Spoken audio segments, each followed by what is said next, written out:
You guys work for ICE? You look like the exact kind of punk-ass bitches who would work for ICE. Did your lip fillers migrate? You better call ICE on them. Keep going. Look at you. What's going on? Give me 2 You look seconds. fucking here. stupid. Keep going. You're blocking traffic. This is the face of people who hunt humans. This is what they look like. These are what the despicable people who hunt human beings look like. God made you bald on purpose, dude. When you're chasing the brown ones, how do you make sure your colleagues don't also chase you? Huh? You're like, hey, get them, they're brown and speaking Spanish. And then you're like, wait, not me, guys, not me. You're supposed to chase the other brown ones. You guys enjoying being ICE agents? You love it every day when you're like, oh, doesn't it feel good to feel like Nazis in Germany? Wow, we're the best. Do you even do German accents sometimes while you guys are jerking each other off in a circle? No, this is ICE. What you messing with him for? He at the bus stop. But he's at the bus stop. What you messing with him for? Stay back. What are you messing with him for? You don't have to show him anything. Get back Nothing. right now. Get back. I don't have to. Get back. Don't fucking Get put your back hands on right me. now. Nigga, I'll mace Fuck your is ass. your problem? I will mace you. Don't put your fucking hands on me, bitch. This is ICE too. Yeah, close your door, bitch. That was a short compilation from TikTok of brave Americans ruthlessly roasting the shit out of ICE agents, some of which, by the way, were new recruits. So I do love that they were already getting a taste of the humiliation that they'll feel for the rest of their lives before they're even able to commit their first kidnapping. It's also important to remind these brown shirts that they are not respected by the American public and that everybody thinks that they're a joke, which is why so many people just walk right up to them and shit talk them. And we've watched this one before on the show, but I have to play it for you again because this one is probably my favorite. What's your real name? What's your barber name? What's your barber name? What's your barber name? What's your name? What's your street name? I did. See it from Ice Age looking ass. Incredible.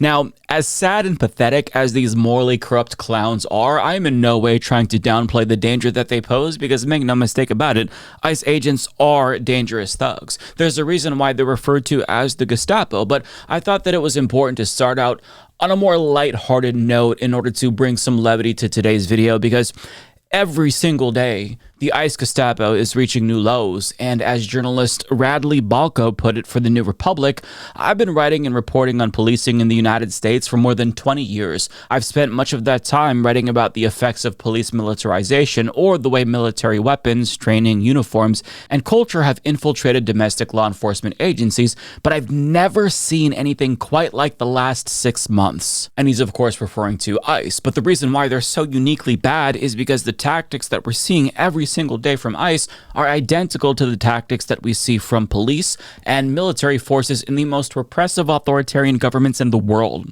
ICE agents routinely violate human rights and due process with impunity, and they do that because there's no accountability whatsoever, and they even act as a sort of secret police by dressing in civilian clothing with unmarked vehicles to blend in with the public to make their kidnappings a little bit more easier to pull off. And the rule of law, along with democratic norms, have been completely eroded by these fascists, with ICE agents deporting people who shouldn't be deported, deporting people outside of their court hearings, deporting people who are protected from court orders, but that just doesn't matter. Sometimes they whisk people away to countries in Africa or elsewhere where they have no connection to that country, and they're even retaliating against journalists and activists who try to hold them accountable. I mean, what we're seeing is nothing short of state-sanctioned terrorism. Balko writes, videos posted to social media showed ICE and Border Patrol agents pointing their guns at unarmed protesters, unnecessarily tackling children and elderly people, and shutting down streets and intersections as they extracted people from their cars.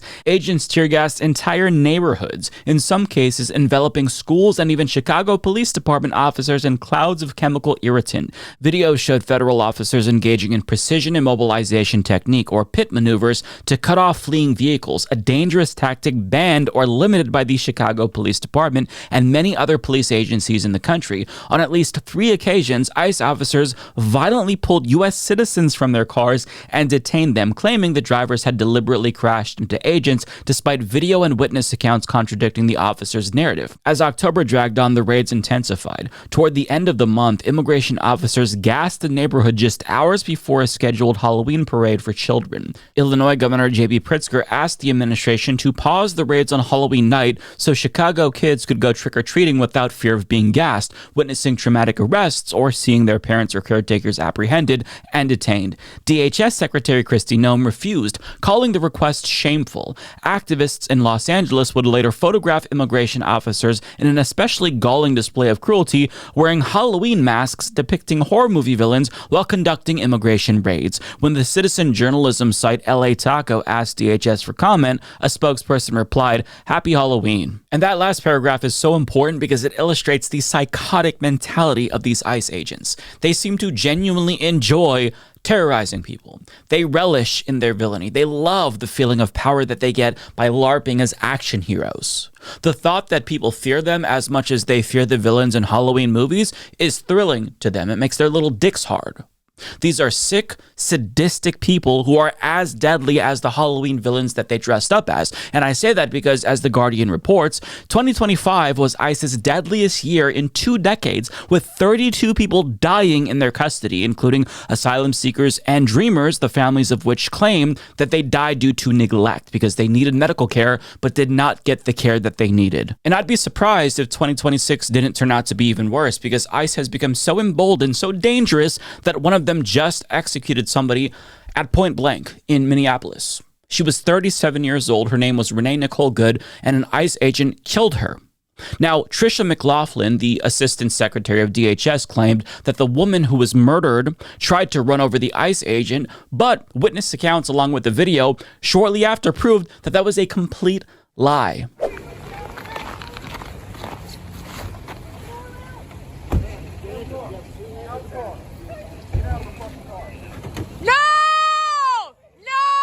Now, I can't show you this part of the video, but this officer pictured here fires 3 shots into the woman's vehicle, and this testimony from a local witness describes what happened next.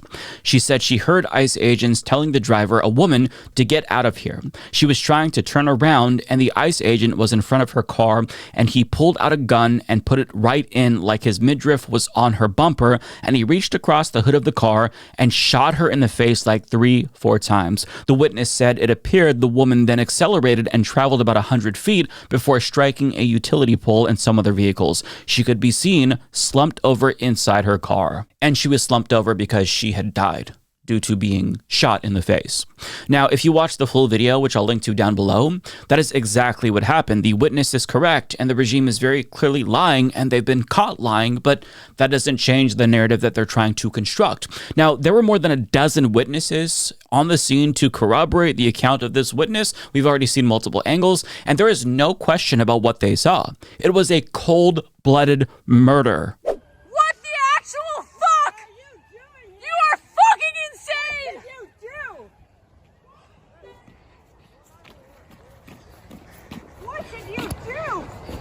You! Shame! Shame! Shame! Shame! Shame! You fucking shot someone in the fucking face!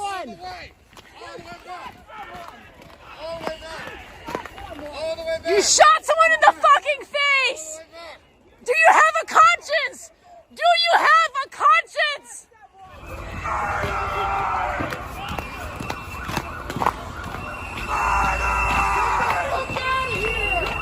What do you do in that situation? Who do you call when the people who are supposed to be enforcing laws break the law? What recourse is there for citizens after the state's power has been turned against them? Some people in Minneapolis have gathered and chanted that Minneapolis police officers need to go and arrest ICE, but the unfortunate reality is that they're all on the same team. I mean, sure, one is worse than the other, but they're still on the same team. Most police officers are in lockstep with what the regime is doing, and nothing demonstrates that reality more than this clip right here. It is also the duty of us, the people, to stand against the Trump regime, the Trump administration, that are committing crimes both here in the U.S. and against people in Venezuela.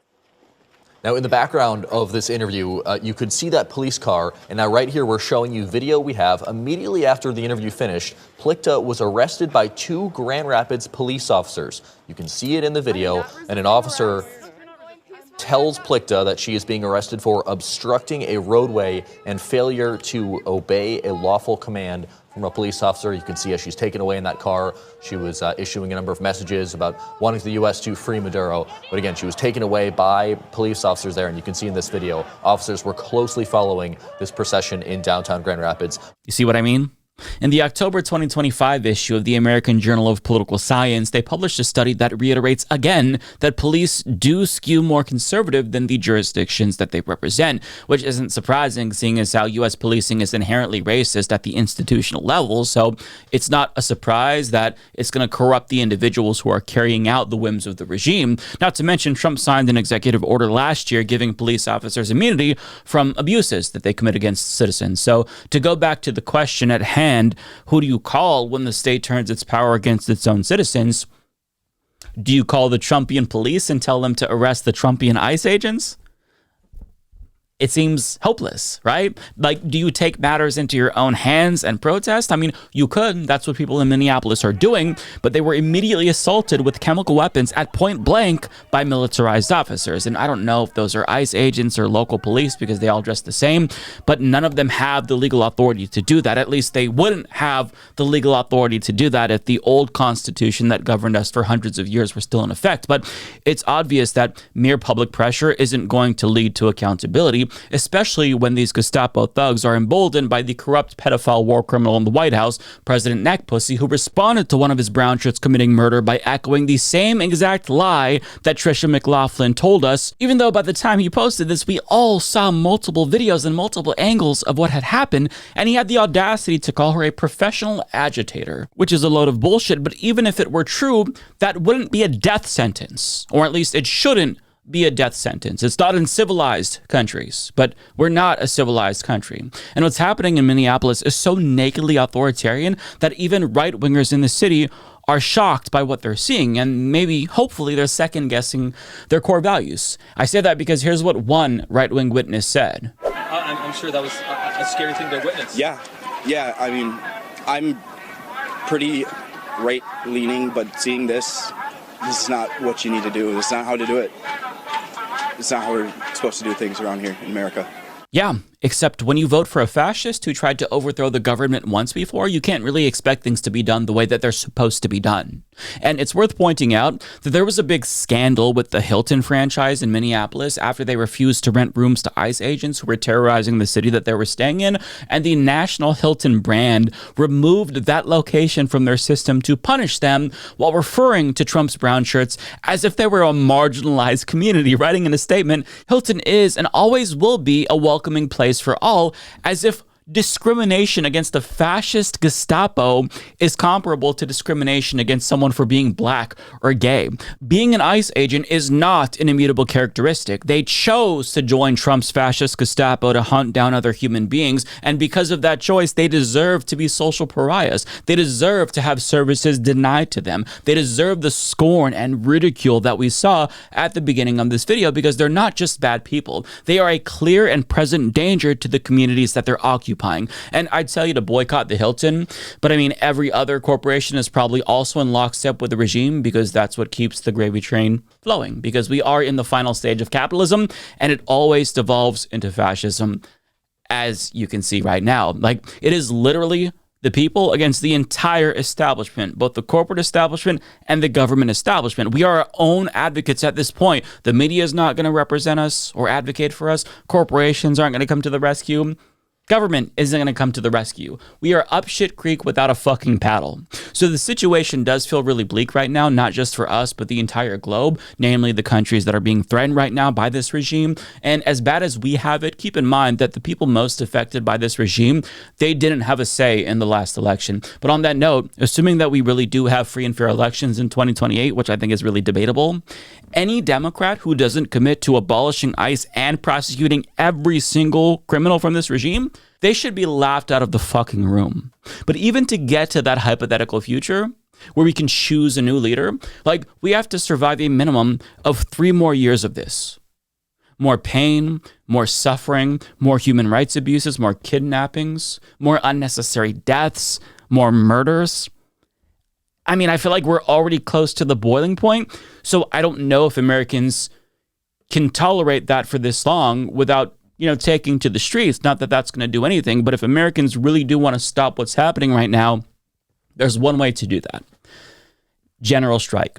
You have to deny this entire system your labor. You have to shut this entire fucking bitch down, shut down the entire economy. We need work stoppages. You can't do this by yourself. There needs to be a lot of organization here from unions and leaders and labor, political leaders. But that's really the only thing that we have going for us, because in the not so distant future, AI is going to take away a lot of jobs. So if we don't have labor to deny to these capitalists, then we really have not a single hope of surviving this. So, there needs to be organization, there needs to be action, because I think that it's unacceptable to just expect to tolerate this for 3 years. This is not acceptable for a day, let alone 3 more fucking years.